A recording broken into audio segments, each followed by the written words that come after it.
नमस्कार।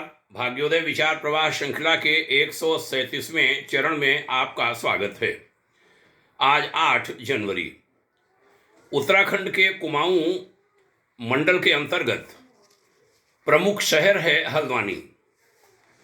हल्द्वानी में रेलवे भूमि पर अवैध अतिक्रमण का मामला इन दिनों खूब गरमाया हुआ है। उत्तराखंड सहित देश भर में चर्चा का विषय बना हुआ है।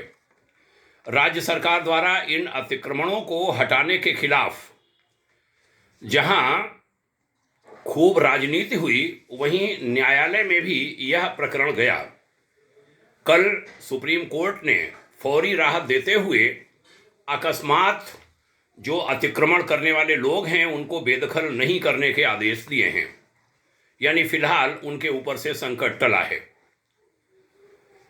एक बड़ी समस्या है अवैध कब्जों की, और यह अजगर की भांति, यूं कहें अतिक्रमणों का अजगर पूरे देश पर हावी हो रहा है। निगल लेना चाहता है, लील लेना चाहता है अनेक जमीनों को, और उसमें विदेश के भी लोग आ जाते हैं। बांग्लादेशी भारी संख्या में प्रवेश कर चुके हैं और उत्तराखंड तो खास उससे जूझ रहा है। कब्जे की समस्या बहुत भारी है। बस स्टैंड के पास अवैध कब्जा, एयरपोर्ट के पास अवैध कब्जे, रेलवे लाइनों के किनारे अवैध कब्जे, रेलवे स्टेशनों के पास, अंदर रेलवे लाइन के पास के भीतर वहां पर अवैध कब्जे, प्रमुख बंदरगाहों के किनारे अवैध कब्जे, सेना की छावनियों के पास अवैध कब्जे, यहां तक कि क्या कहें, चिंता होती है। प्रमुख राजमार्गों के किनारे अवैध कब्जे, प्रमुख रेलवे स्टेशनों के भीतर, जैसी हमने चर्चा की, उनके कब्जे, मंदिरों के पास अवैध कब्जे, जो प्रमुख मंदिर हैं, देश के बड़े मंदिर उससे जूझ रहे हैं। प्रमुख कार्यालयों के पास अवैध कब्जे, देश को सरकारें देने वाला, चुनकर के सरकारें देने वाला भारत निर्वाचन आयोग, इलेक्शन कमीशन ऑफ इंडिया के मुख्य द्वार पर घुसते ही दाएं तरफ अवैध कब्जा, वहां पर भी राजे हुए हैं।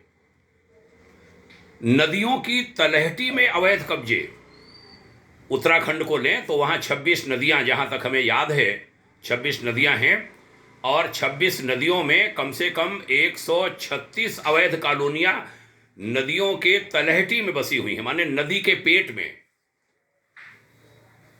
हमारे संविधान ने बिल्कुल अधिकार दिया है कि जो नदी है, नदी का अपना एक एरिया होता है और उसका अपना एक क्षेत्र होता है बहने के लिए, और उसमें भी अवैध कब्जे।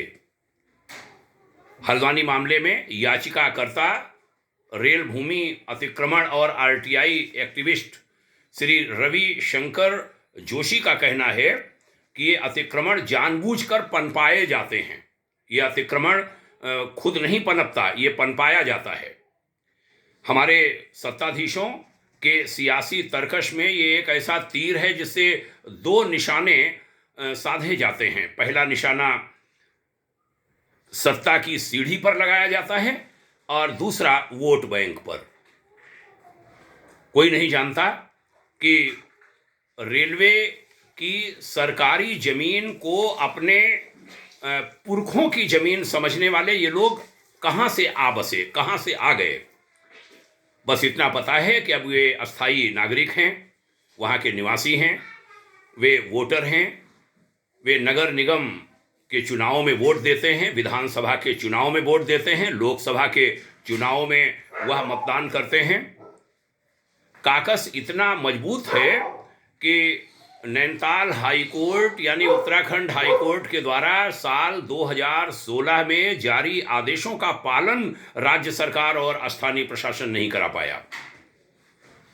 रेलवे चुप बैठा रहता है। रेलवे एक ताकतवर विभाग है।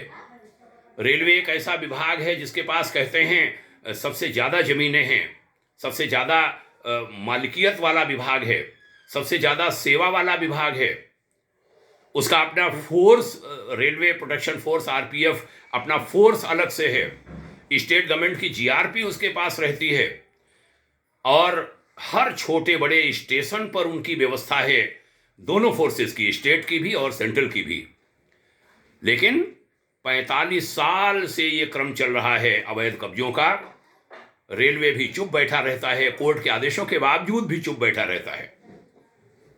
अतिक्रमण के इस अजगर से देश को बचाया जाए, हाथ जोड़कर प्रार्थना। माननीय न्यायालय, माननीय सुप्रीम कोर्ट,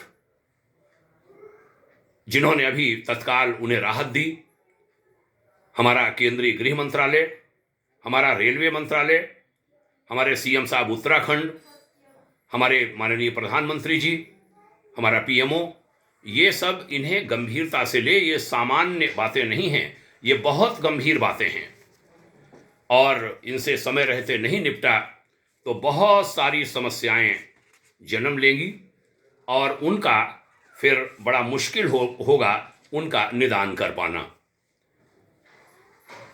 जनता यही कर सकती है कि राज्यों को और देश को मजबूत सरकार दी जाए ताकि वह ऐसे फैसले कर सकें। वह करना आपको ही है।